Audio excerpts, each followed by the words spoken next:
Добрый день. We're looking at different sentences and we're saying that if there is only one verb in your sentence, doesn't matter whether the sentence is positive or negative, you conjugate the verb. You make sure that this is the right form to go with your subject. So here we have я не ем мясо. If you have two verbs, then the first verb is the one that you need to conjugate and the second you need to leave alone. Another example that sometimes creates mistakes in another kind of sentences is when you use words like never in your sentences. So in English, you're allowed to have only one negative word per sentence. And by negative words, we mean words like never, not, no one, words like that. In Russian, these words do not affect the fact that the verb needs to be negative. So we say in English you're not allowed to have double negative, but in Russian you have to have it. So let's see. I, ya, and in Russian you capitalize ya only when it's the first word in your sentence. So if it's somewhere in the middle, like here, you do not capitalize it. Ya is not capitalized in Russian unless it's your first word.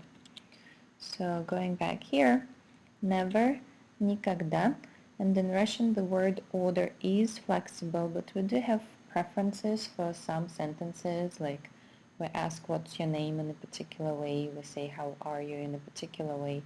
So here, never will actually be in the same place where it would be in the English sentence. So it will be after the subject, before the verb. Я никогда, and again, in English, once you put never, you do not say don't. That would be grammatically incorrect. In Russian, you must have it, otherwise it's grammatically incorrect. So you do need to make the verb negative by adding not, which is не, and then you do conjugate the first verb, and this is the first and only verb, so you need to change it to make sure it goes with я. Я никогда не пью кофе. Я никогда не пью кофе. So even though there is a word in between the subject and the verb, and even though the verb is negative, this is our first and only verb. I agree it with the subject. Я никогда не пью кофе. And let's look at this sentence. You can have two verbs in a sentence, not only when you use the verb to love. I love to drink, I don't like to eat, but also when you use future of imperfective verbs. This is when we have two verbs in a sentence, and the same rule will apply. You'll change the first verb, but you leave the second verb alone. So, in English, we say this weekend. In Russian, just like when you say on Monday, on Tuesday, the preposition will be used with days. The preposition is v. And weekend is a singular word in English, even though it refers to 2 days, usually Saturday and Sunday. In Russian, we have the word day off used for this particular phrase, and we make it plural because there are usually 2 days. So this is what it looks like. В эти выходные.